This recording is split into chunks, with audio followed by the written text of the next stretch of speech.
오늘 함께 묵상할 성경 말씀은 민수기 15장 1절에서 31절 말씀입니다. 민수기 15장 1절에서 31절 말씀입니다. 오늘은 15, 16절을 읽겠습니다.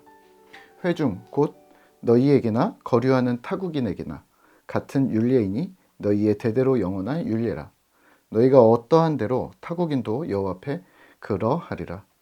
너희에게나 너희 중에 거류하는 타국인에게나 같은 법도 같은 규례이니라. 아멘.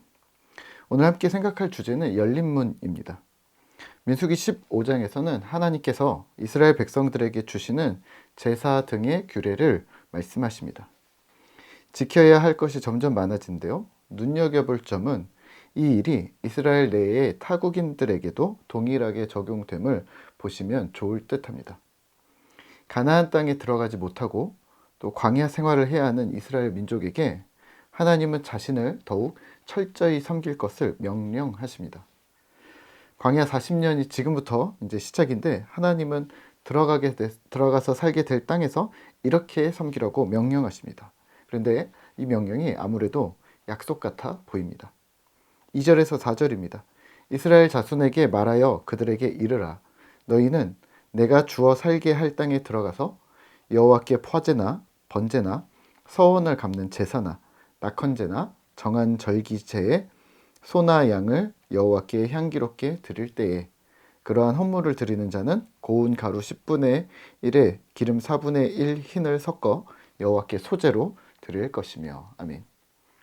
이제 광야 40년이 시작하겠지만 너희는 이제 약속의 땅으로 들어갈 것을 준비하면서 살라는 느낌입니다. 하나님의 처음 계획이야 어떠셨는지 모르겠지만 지금 명령은 가나안 땅에 들어가서 하나님의 백성이 되어지는 훈련을 하는 게 아니라 가나안 땅에 들어가기 전에 미리 광야에서 연습을 하고 가나안 땅에 들어가야겠다는 말처럼 들립니다. 그리고 더불어서 이스라엘과 함께 나온 애굽인들을 비롯한 타국인들, 이전 민수기 11장에 보이는 다른 민족들, 인종들, 무리라고 단어가 나왔던 것들요. 여기서 너희도 예외 없다고 말씀하십니다. 13절과 14절입니다. 누구든지 본토 소생이 여호와께 향기로운 화제를 드릴 때에는 이 법대로 할 것이요. 너희 중에 거류하는 타국인이나 너희 중에 대대로 있는 자나 누구든지 여호와께 향기로운 화제를 드릴 때에는 너희가 하는 대로 그도 그리할 것이라.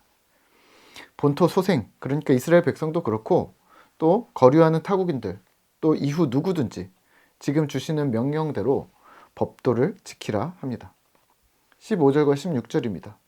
회중 곧 너희에게나 거류하는 타국인에게나 같은 율례이니 너희의 대대로 영원한 율례라.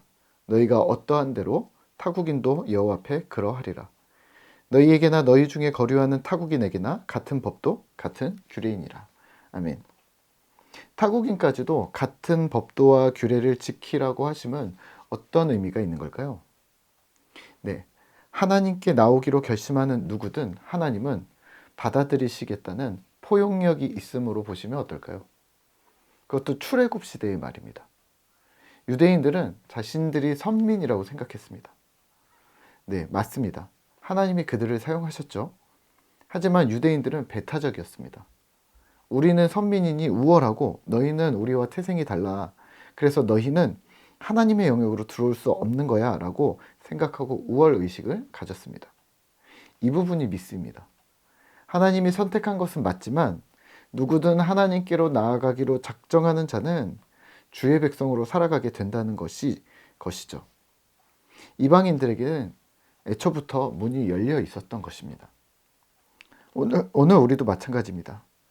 내가 신자, 하나님의 자녀라는 사실은 우리에게 너무 소중하고 큰 행복입니다. 하지만 이것이 우월의식이 될 수는 없습니다. 누구든 주님께 나오는 자를 주님께서는 받아들이실 것이기 때문입니다. 그 사람이 절대 하나님 앞으로 오지 않을 거라고요? 어떻게 그렇게 확신을 할 수 있을까요? 그러면 왜 그런 걸까요? 그가 하나님 앞으로 나오지 않는 원인이 뭘까요? 하나님이 선택하지 않으셨기 때문일까요? 그 사람이 강팍하고 고집스러워서 그런 걸까요?